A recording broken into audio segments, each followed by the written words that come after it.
Welcome back to the channel. I'm here with my friend Glynis, and she has been to Scotland, and of course that's my main destination for my trip next year, beginning in the 25th of April 2025. Today is October the 23rd, I think, Yeah. of 2024.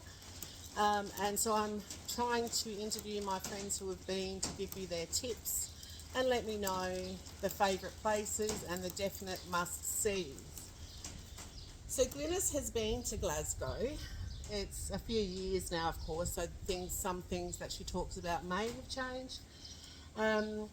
But her first few things that she liked about Glasgow were the pubs, the people, the language, and then just outside of Glasgow, her favourite places were Oban, the Wallace Monument in Stirling, and the Edinburgh Castle. No, the Stirling Castle in Stirling. So Glynis, tell us a little bit tell me about the pubs. That's definitely one thing that I would really like to do. The first night on the trip is in Glasgow, and so we're going to stay 7 nights, and I want to jam pack it with as much as possible. Yeah. And so we arrive on a Friday, so I'd like to hit a pub on a Friday night. Yep. I found that the pubs, it doesn't matter which pub you go to. We went to Kitty O'Shea, and I think there was another little pub, but it's all in the heart of Glasgow itself. So walking distance wasn't a problem. We stayed in a little bed and breakfast, and we could walk. Even though we had a car, we actually could walk it. And but the pubs, oh man, it was a fantastic vibe. They, the locals would, you just have to ask any local where would be the best, place to go in Glasgow, a pub that we're looking for. And each of them would have their favourite. But it's just something my darling and I, Jeff and I, sort of walked the street and found, because we could hear the music, and the music that was playing was your typical Scottish music. They have people that can come and just play. It's similar to Ireland, I find. And they had someone who was doing the jig, and he would pull one up from the crowd to do it with him, and it was really quite basic. And unfortunately, I was disappointed because Jeff didn't video it. I know, I'd love to have seen that. Oh yeah, and you know me, I will have a go. And yeah, absolutely. Yeah, yes. I would have a go. Yeah, I know you would have been. You would have been there, Yeah. on the floor with me. Yeah. But like I said, it was more the vibe, and the people there are so friendly, but there is a bit of a language barrier. When I say that, they're speaking English, or Scottish, but it's the way they roll their R's, and the words run into each other, and they talk really quickly. Yeah. So yeah. it was really good just to experience that. Yeah.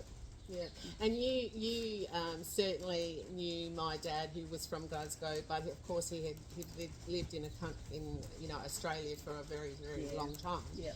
But he wasn't as broad, was he? Mm-hmm. No, because it's really, I have a funny story. I find it a funny story. Anyway, my niece, when she went to Glasgow, she had her friend with her, and she said to her friend, look, no problem if you don't understand something, I can interpret. And then because my grandpa was from Glasgow, so she'll be right, mate, as we say in Australia. And she got there and she didn't understand very much at all. So it's a definite, and also there's slang. Yes. But I'm so looking forward to it. I'm just so looking forward to it. How did you find the people in general? Welcoming? Yes. Yeah. Definitely. Yeah.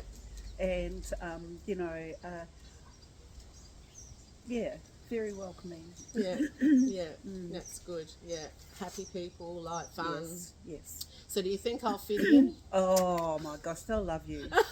They will love you, Kathy. Well, I hope so, because I hope to love them. Yeah, no, you will. You've just got that naturalness with people, and you would have, you know, you wouldn't find it hard to fit in. Yeah, really. yeah, And I suppose especially if you say your roots were from there, I Yeah, tell you what, they'll yeah. tell you some history. yeah, yeah. That's right, exactly.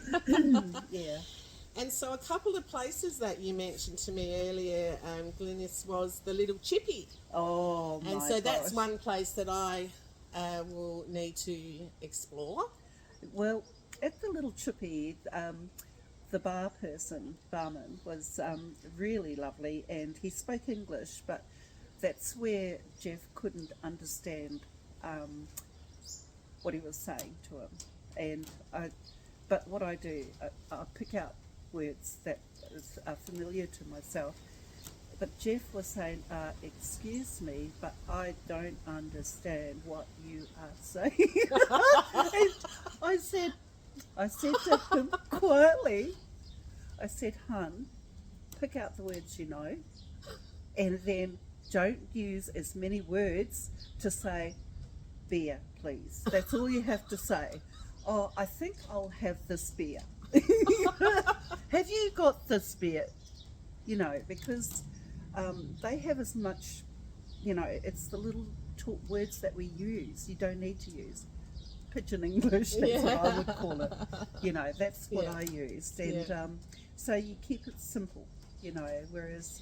But did the barman wouldn't have had trouble understanding Jeff, though? It was the other way round?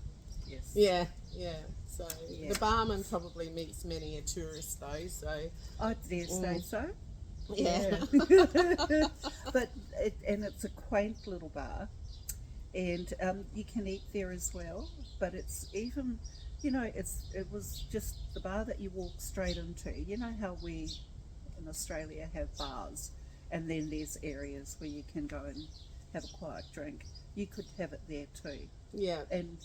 And people know, the locals know you're a tourist, and they're willing to talk to you and ask you where you're from. That's what I'm looking forward to, because I love people, and I'm really looking forward to.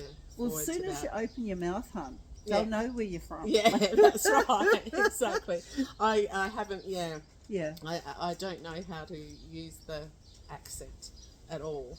You mean roll in your R's? Yeah. Dad would say the darling. Yeah, dark. Definitely, yeah. Yeah, and then another place you mentioned was the Kitty O'Shea. Yes, that's where they did that dancing, the Kitty O'Shea, you know, but I think all of the hotels, which are not far from each other, provide the same sort of atmosphere. It doesn't really matter where you go. Yeah. All the hotels there, or the pubs, they call it, not hotels. You'll get that same vibe. So I'm looking forward. I'm really looking forward to, you know, I'm sure we're staying in central Glasgow anyway. So I'm sure we'll find somewhere to go that we'll have that fun atmosphere. Yeah. That's what we'll be looking for sure. Definitely. Yeah. Yep. And then, Glynis, you spoke about Oban, and because Oban is on one of the things that I would like to do, which I'm probably going to take a Rabbi's tour so I can hear about all the history and also stopping through different places on the journey. Yeah. What did you love about Oban? Oh, well, mainly because it was by the sea, and the food there is all fresh, you know, straight from the sea. And although I'm a Kiwi, seafood, because we were brought up with it straight from the beach, I really appreciated fresh fish and mussels and things like that. And I actually wasn't a lover of mussels, but that's the delicacy they have. They're little baby mussels, but oh my God, they were just so good to eat. Yeah. But mainly for that, it was really because it's right by the sea, and it was fresh fish. But the drive there from Glasgow was fantastic. Yeah. So that's the thing, on the tour we'll be going through and, you know, hearing about different places. So, yeah. Well, even it reminds me a lot of New Zealand. Yeah. And the thistle, you know, being the flower of Scotland. It was right. I took photos of it because it was just everywhere, and it was beautiful. Yeah. And it's amazing. Like their hills are different from the hills in New Zealand. Our hills are more undulating, whereas theirs was massive. Yeah, You know, yeah. but that's a sight in itself. You know, seeing something like that. Australia's got everything. Yeah. You know, the environment everywhere you go is different. Yes, it is. And Scotland being small, you could get a lot of you know things. It's just different still. You know. Yeah. Yeah. You would love it. Oh, I'm looking forward to it. Really looking forward to it. And then the Wallace Monument. Oh man, that was really good. So my granny always signed Wallace into her name. It was her middle name, my Scottish granny, and she always had to include the Wallace. Now, from what I can find out, William Wallace did not have any children, so I'm not sure how that connection comes in. But I need to go and visit there just for the namesake of my granny. You climbed the monument, didn't you? Yes, I did. It was a few years ago, but my husband couldn't because the steps are really narrow and they wind up, and there's, you know, stories. So I went to the top, but I really wanted to go and see the sword that William Wallace had. And it blew my mind how big it was. And how he could ride a horse and hold that sword, because it's huge. It's taller than me when I stand up, you know. And so this, you know, strength. You think, the upper body strength. Oh. Yeah, definitely. And to be fighting and you know, riding a horse, and you would. It's going to blow your mind when you see it, hun. And you see other things, but it's the history of it all. Yeah, exactly. You know? There's so much history. Yeah. And what about when you got to the top, the view? You could see far and wide? Oh, absolutely. Yeah. It takes your breath away because you take it for granted. No, you get to appreciate somewhere else other than your own country. Yeah. You know, it opens up your eyes and think, well, I haven't seen much. But to see how barren it's beautiful, but it's barren at the same time, you know, especially there. And I found, you know, people did it rough. Oh, and, we've got no idea, have we? Yeah. And then you went on to the castle in Stirling? Yes, and that's where you really get to experience how hard it was, and you know, like the fires, the woods, everything that you had to gather, and the cauldrons that you cooked in. You know, it was all heavy stuff, and that's what the women used to have to do. And you know, what we have nowadays, no wonder we're so lazy. You know? But over there, you had to walk it, and you didn't have running water. No. So you've got to appreciate how hard they had it then. But that's the history. That's why you go there now. Oh, definitely. And I want to go to a few of the places, the addresses that my dad kindly left in his memoirs for me that are in Glasgow. So I'm going to try to pack as much in as I possibly can, because we were only there for 7 nights. And then we move on to Edinburgh. And you were only there for a shorter time. But your favourite places, from what you told me, was the Royal Britannia and the military tattoo arena. But Edinburgh Castle. And, you know, like, there's a lot of castles that you would see in Scotland. And by the time we got to Edinburgh, you know, I'd kind of got castled out. Edinburgh Castle was beautiful too, but I think it's more of a monument to what would you say? It's more of a monument to. It's a little bit more refined Oh, than right. Scotland. Yeah. That's That- the than difference. Glasgow. Yeah, Yeah. Glasgow. Yeah, Yeah. that's what I mean. It's but I really like Britannia because beginning on the boat, it's not as grand. Yeah, isn't that funny? No. Yeah.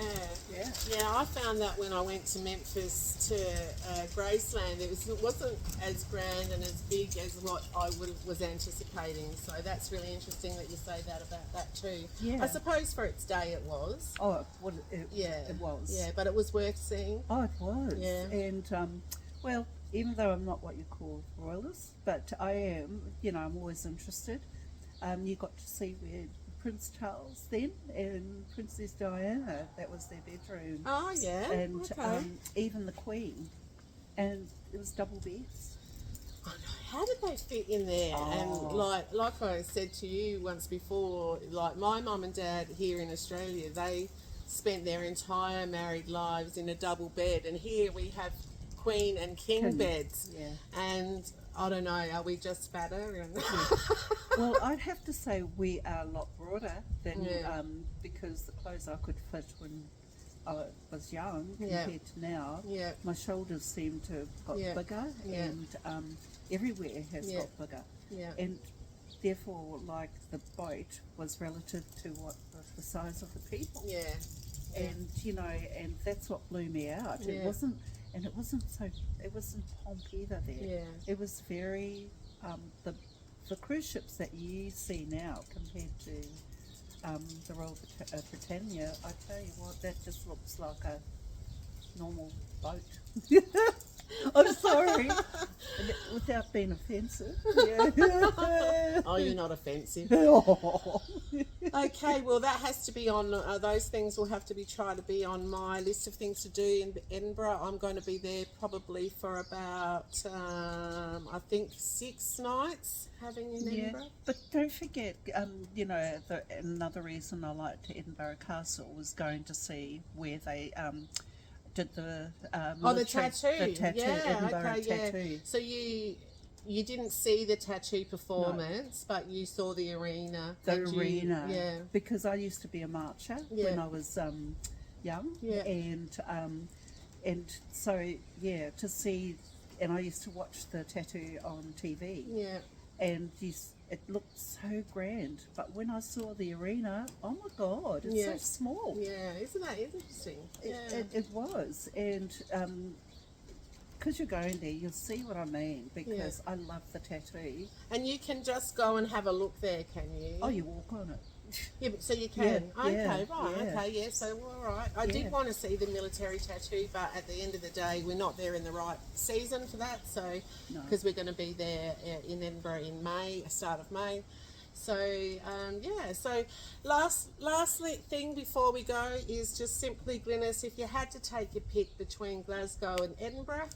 Let's go. Glasgow. Yeah. My dad will love you. Go the Ouija's. Thanks for joining me, Glennie. Love you. Oh. I'll be talking to some other friends about their experiences.